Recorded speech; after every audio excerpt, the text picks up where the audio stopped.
Welcome to Tripodcast, episode 259. It's Monday, October 22nd, and we're all just getting back from the ISSA Interclean Trade Show and BSCAI convention. Did you pick up some new tips, some suggestions for improving your business? Well, in this Tripodcast, Dick Olick offers several tips for how you can increase profits without increasing sales. Let's listen in.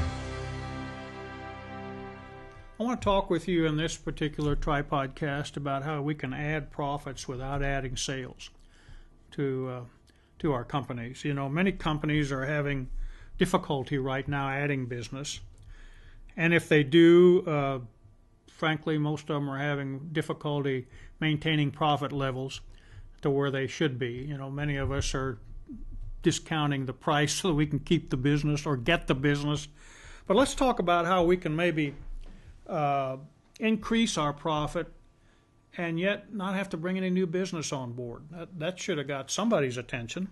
So here's one. Supplies. Let me ask you, do you have excess supplies in your janitor's closet?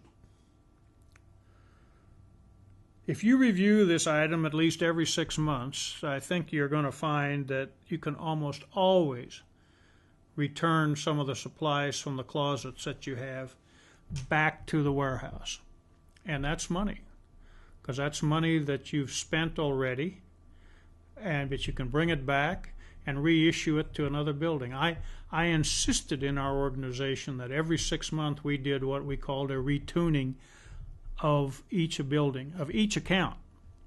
And I was always amazed at the amount of supplies we were able to bring back and equipment. Now you're saying, well, why did they get so much out there to begin with? Because we felt that when we sold an account, we budgeted a certain amount of supplies for that account.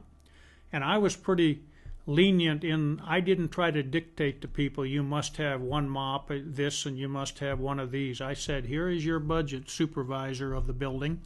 You're running your own mini little company here. Here's your budget for what you have, and you find out the best way, the products that you need within our stable of products that will do the best job. And it kind of it helped, because it helped them develop as good leaders, good supervisors.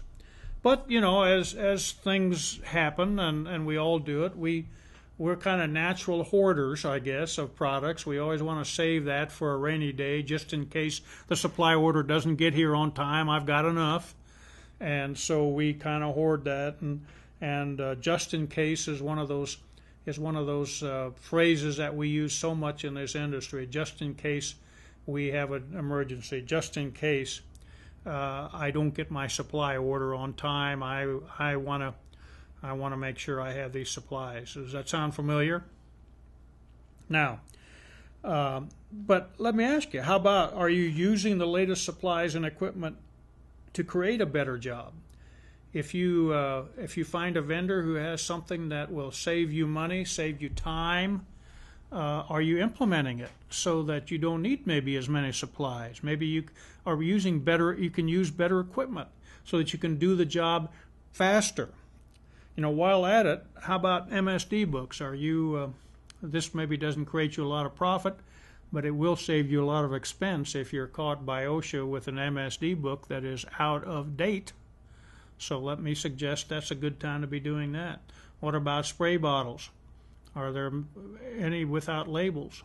That can be very expensive in case of a OSHA inspection. So, number 2, what about your budgeted time? If you put in new age technology, cleaning technology, new age equipment, shouldn't that allow you maybe to do the job faster and better? The other thing that I found, that crews have a tendency in a building to, as they become more stable in the building and become more proficient at what they do, they also figure out how to do it faster. They also know which people aren't there every day, so they don't have to vacuum that area every day. They learn to do it in less time, most of the time, than what we have budgeted for the job.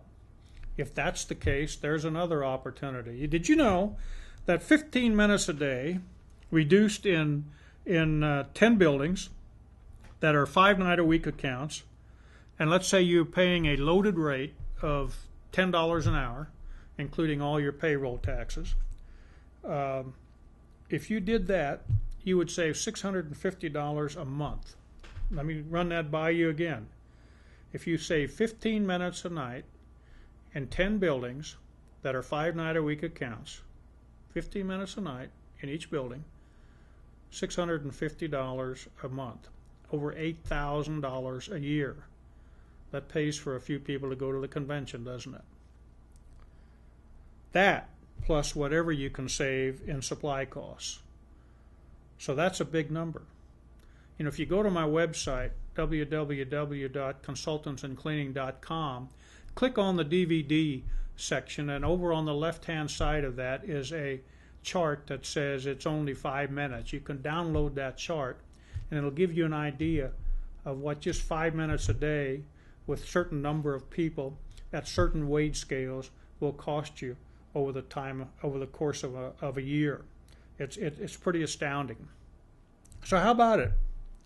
When was the last time you really analyzed each of the accounts that you are cleaning for your customers so that you could deliver the most profit dollars to your company without increasing any sales? Let me suggest you do it now, and then let me suggest that you do it every 6 months thereafter. You will find that it is time well spent. You've been listening to a Tripodcast, short video and audio presentation about important topics in our industry. If you're a current subscriber to the Tripodcast, thank you. We appreciate it. If you're not yet a subscriber, please check it out. It's free and it's easy. Come to www.tripodcast.com, enter your email address on the right-hand column, and click subscribe. We'll send you out a new Tripodcast every Monday morning.